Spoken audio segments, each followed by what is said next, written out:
Japan के जो वज़ीर आज़म हैं कशीदा साहब, वो जापान ने ऑफ़र किया है इंडिया को कि 42 अरब डॉलर की इन्वेस्टमेंट करेंगे और वो कशीदा साहब के विज़िट के दौरान ये बात चली है, जो कि तकरीबन 5 ट्रिलियन येन बनता है, 5 ट्रिलियन येन। जापान कौन क्वाड का मेंबर, जापान कौन अमेरिकन एयरलाइन। कशीदा साहब तो मज़ीद हालात कशीदा कर गए हैं। अच्छा, तो मुझे आप ये बताएं कि जापान ने इंडिया के ऊपर ऐसा ट्रस्ट क्यों किया है? क्योंकि उनकी फॉरेन पॉलिसी अच्छी है और उनका ट्रस्ट उनके जो ट्रस्ट लेवल है वो बड़ा अच्छा है। उनका अगर जो इस टाइम सबसे हाई जा रहा है वो तो चाइना जा रहा है इकोनॉमी में, लेकिन हो सकता है कि 2030 तक इंडिया उनको बीट कर दे। कर जाएगा? क्योंकि जिस हिसाब से उस पर इन्वेस्टमेंट हो रही है तो वो ऑब्वियसली कर सकता है वो। यानी इतना स्ट्रॉन्ग हो जाएगा इंडिया? बेशक। और ये पाकिस्तान की फॉरेन पॉलिसी का सीधा फेलियर है।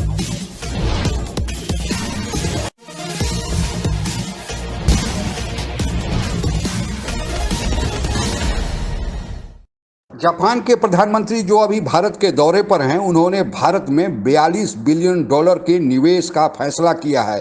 यह इस महामारी के बाद किसी एक देश द्वारा दूसरे देश में किया जाने वाला सबसे बड़ा निवेश माना जा रहा है। वर्ल्ड बैंक द्वारा भारत के बारे में जो पूर्वानुमान जारी किया गया था कि 2030 तक भारत विश्व की 3 बड़ी अर्थव्यवस्थाओं में शामिल हो जाएगा, यह उसका संकेत मात्र है। पाकिस्तानी मीडिया में कैसे भारत की प्रशंसा की जा रही है, इस पर आप भी सुने। जापान के जो वज़ीर आज़म हैं कशीदा साहब, वो विज़िट किया है। ज़ाहिर बात है इंडिया का जो बड़ा इस वक़्त जिसे आप समझते हैं ना कि हर जगह डिस्कस किया जा रहा है और ये पाकिस्तान की फॉरेन पॉलिसी का सीधा फेलियर है। जापान ने ऑफ़र किया है इंडिया को कि 42 अरब डॉलर की इन्वेस्टमेंट करेंगे और वो कशीदा साहब के विज़िट के दौरान ये बात चली है, जो कि तकरीबन 5 ट्रिलियन येन बनता है, 5 ट्रिलियन येन। ये कोई छोटी स्टेट, ये कोई छोटा अमाउंट नहीं है, ये कोई आसान छोटा पैसा नहीं है ये बहुत बड़ा पैसा। हमारे पास तो वो 50 अरब डॉलर के 60 अरब डॉलर के चाइनीज़ प्रोजेक्ट्स हैं जिनमें से रुके हुए हैं, असां पूरी दुनिया सिर ते चुक ले। और ये देखें कि वो 42 अरब डॉलर की बात कर रहे हैं। और मज़े की बात है कि नरेंद्र मोदी जो हैं वो तमाम क्वाड पार्टनर्स के लीडर्स को बायलैटरली होस्ट कर रहे हैं।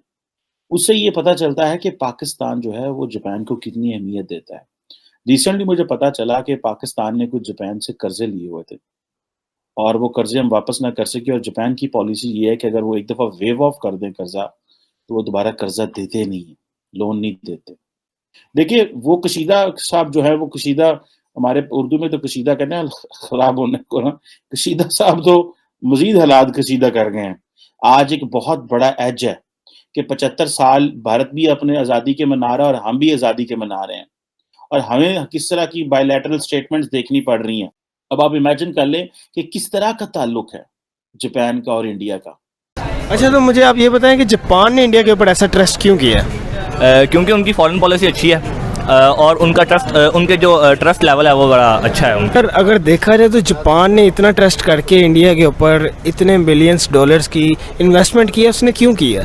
सर, एक तो उनकी ग्रुपिंग बहुत अच्छी है इंडियंस की, वो दूसरी मार्केट बहुत बड़ी है, हर कोई वहाँ पे आना चाहेगा। वो सियासत का ठहराव है, गवर्नमेंट आती है वो 4-5 साल रहती है, काम भी करती है लोगों के लिए। ये जब से ये आया है इसने तो लोगों का जीना हराम कर दिया। यहाँ पे तो लोग खाने पीने के लाले, इन्वेस्टमेंट किसने करनी है?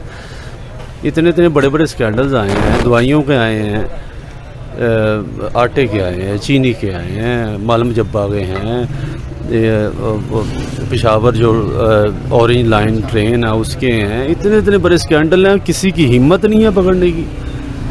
आज इसके पीछे चढ़े तो आधी से ज़्यादा पीटीआई ख़त्म होती है। आम आदमी को रिलीफ कहाँ से देना उन्होंने वो सिर्फ खाने पीने के लिए बैठे हुए। जैसे अगर जो इस टाइम सबसे हाई जा रहा है वो तो चाइना जा रहा है इकोनॉमी में, लेकिन हो सकता है कि 2030 तक इंडिया उनको बीट कर दे। कर जाएगा? क्योंकि जिस हिसाब से उस पर इन्वेस्टमेंट हो रही है तो वो ऑब्वियसली कर सकता है वो। यानी इतना स्ट्रॉन्ग हो जाएगा इंडिया? बेशक। और हमारे, मैं देख रहा था पाकिस्तान और जापान के ताल्लुकात में, कभी वो हमारी एजुकेशन में मदद करते हैं, कभी वो हमारी टेक्निकल एजुकेशन में मदद करते हैं, कभी वो हमारी नाले पक्के करने में मदद करते हैं, कभी वो हमारे खाल पक्के करने में मदद करते हैं, कभी वो इस तरह की चीज़ों में मदद करते हैं। जबकि इंडिया में देखें वो किस तरह के प्रोजेक्ट्स कर रहे हैं।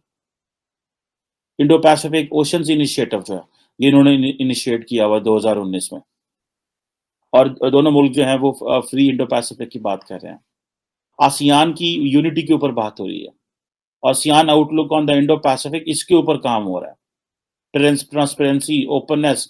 मुझे तो ऐसे लगता है जब पूरी दुनिया ने गंद मारना होता है तो दुनिया पाकिस्तान इकट्ठी हो जाती है अफगानिस्तान की वजह से। और जब तरक्की होनी है, डेवलपमेंट होनी है, इंटरनेशनल ऑर्डर बदलने हैं, तो इंडिया को इंडो पैसिफिक में जो है वो मेन स्ट्रीम रोल मिल गया। अच्छा, तो मुझे आप ये बताएं कि जापान ने इंडिया के ऊपर ऐसा ट्रस्ट क्यों किया है? क्योंकि उनकी फॉरेन पॉलिसी अच्छी है और उनका ट्रस्ट उनके जो ट्रस्ट लेवल है वो बड़ा अच्छा है उनका। अगर देखा जाए तो जापान ने इतना ट्रस्ट करके इंडिया के ऊपर इतने बिलियंस डॉलर्स की इन्वेस्टमेंट किया, उसने क्यों किया?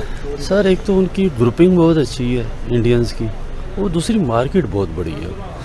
हर कोई वहाँ पे आना चाहेगा। वो सियासत का ठहराव है। गवर्नमेंट आती है, वो 4-5 साल रहती है, काम भी करती है लोगों के लिए। ये जब से ये आया है इसने तो लोगों का जीना हराम कर दिया। यहाँ पे तो लोग खाने पीने के लाले, इन्वेस्टमेंट किसने करनी है? इतने बड़े बड़े स्कैंडल्स आए हैं, दवाइयों के आए हैं, आटे के आए हैं, चीनी के आए हैं, मालम जब्बा के हैं, पेशावर जो ऑरेंज लाइन ट्रेन है उसके हैं। इतने बड़े स्कैंडल हैं, किसी की हिम्मत नहीं है पकड़ने की। आज इसके पीछे चढ़े तो आधी से ज़्यादा पीटीआई ख़त्म होती है। आम आदमी को रिलीफ कहाँ से देना उन्होंने वो सिर्फ खाने पीने के लिए बैठे हुए। जैसे अगर जो इस टाइम सबसे हाई जा रहा है वो तो चाइना जा रहा है इकोनॉमी में, लेकिन हो सकता है कि 2030 तक इंडिया उनको बीट कर जाएगा, क्योंकि जिस हिसाब से उस पर इन्वेस्टमेंट हो रही है तो वो ऑब्वियसली कर सकता है वो, यानी इतना स्ट्रॉन्ग हो जाएगा इंडिया। बेशक। ऊपर देखे ना कितना कॉम्प्रिहेंसिव किस्म का डॉक्यूमेंट है। अगर आप जो लोग देखते हैं COP26 के ऊपर कि जो है वो क्या उसे बोलते हैं, इलेक्ट्रिक व्हीकल्स के ऊपर काम होगा। इंडिया और जापान जो क्लीन एनर्जी पार्टनरशिप कर रहे हैं सस्टेनेबल इकोनॉमिक ग्रोथ के लिए। और आइंदा कैसे देख रहे हैं कि जी ग्रीन जो है वो एनर्जी के ऊपर किस तरह काम करना है। और इसी तरह जी के कार्बन रिसाइकलिंग कैसे करनी है। WTO में एक दूसरे को साथ दे रहे हैं और कह रहे हैं कि जी rules based multilateral trade system अब दोनों को सूट करता है ताकि चाइना की मोनोपोली ना हो। इंफ्रास्ट्रक्चर इंडिया के अंदर वो जो एस्टैब्लिश कर रहे हैं बड़े पैमाने पे, उसको अगर आप देखें, भले वो 5G टेक्नोलॉजी हो, भले वो रोड इंफ्रास्ट्रक्चर हो, वो टेलीकॉम नेटवर्क सिक्योरिटी हो, सबमरीन केबल सिस्टम हो। और इंडिया की जापान की जो committee on science and technology है वो भी उन्होंने भी अपनी और ये क्वाड के फ्रेमवर्क में भी काम कर रहे हैं। और जो इंडिया सोशियो इकोनॉमिक डेवलपमेंट है उसको वो जी जापानीज अप्रिशिएट कर रहे हैं।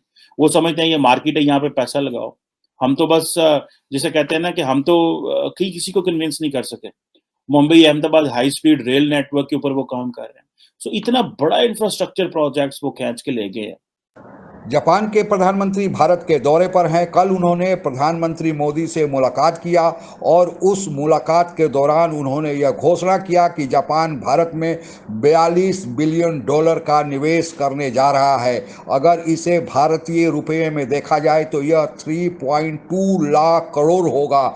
इतने बड़े निवेश को सुनकर पूरी दुनिया में यह समाचार सुर्खियां बटोर रहा है, क्योंकि अब तक का भारत में जो जापान का निवेश था वह $36.2 बिलियन ही था। लेकिन कल एक मुलाकात में $42 बिलियन का निवेश की घोषणा करके जापान पूरी दुनिया में यह बता दिया कि वह भारत को विश्व की तीसरी बड़ी अर्थव्यवस्था जो 2030 तक बनाए जाने में वर्ल्ड बैंक ने पूर्वानुमान जारी किया है उसमें मददगार साबित होने जा रहा है। भारत से हमारे जापान के प्रधानमंत्री ने कहा कि अच्छे संबंध लंबे समय से चले आ रहे हैं। आप लोगों को बताते चलें कि 1945 में द्वितीय विश्व युद्ध के दौरान जापान के हिरोशिमा नागासाकी शहर पर अमेरिका ने ही एटम बम गिरा के जापान को तहस नहस कर दिया था। लेकिन वही जापान 1945 के बाद उठ खड़ा हुआ अपने विकास के बल पर, अपने अद्भुत क्षमता के बल पर। आज जापान विश्व की तीसरी बड़ी अर्थव्यवस्था बन गया है और वह विश्व में एक प्रभुत्व और एक स्थान रखता है। दरअसल जापान की दूसरी जो बड़ी चिंता है वह चीन है और भारत की भी चिंता चीन है। जो क्वाड बना है चीन को रोकने के लिए साउथ चाइना सी में, उसमें भारत के अलावे जापान, ऑस्ट्रेलिया और अमेरिका शामिल है।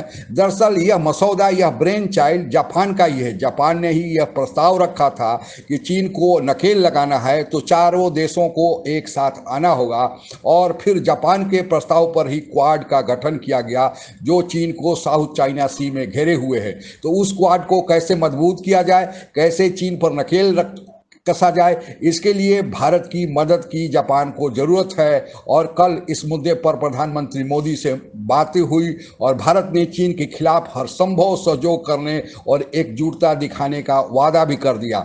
इसके साथ रूस और यूक्रेन युद्ध में जापान जो है अमेरिका के साथ है और यूक्रेन की मदद कर रहा है। भारत अभी तटस्थ बना हुआ है। जापान के प्रधानमंत्री ने यह भी कहा कि आप अपने असर रसूख का पुतिन पर, जो रूस के राष्ट्रपति हैं, उन पर प्रभाव लगाएं और इस युद्ध को जितना जल्दी हो सके समाप्त करने की कोशिश करें। भारत ने भी इस प्रस्ताव के बाद, हालांकि भारत पहले से प्रयास कर रहा है, लेकिन इस प्रस्ताव के बाद भारत ने अपनी गतिविधियां और तेज कर दी हैं।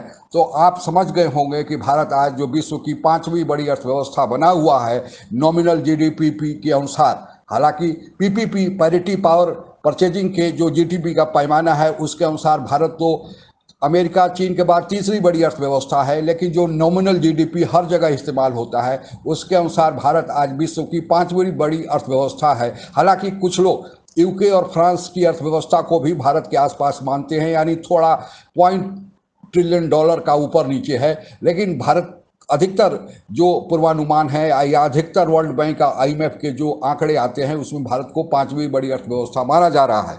भारत के पास जो अभी आर्थिक विकास की दर है और भारत के पास जो टैलेंटेड नौजवान है, कहा जा रहा है कि भारत 2030 तक विश्व की तीसरी बड़ी अर्थव्यवस्था जो बनेगा उसको कोई रोक नहीं सकता।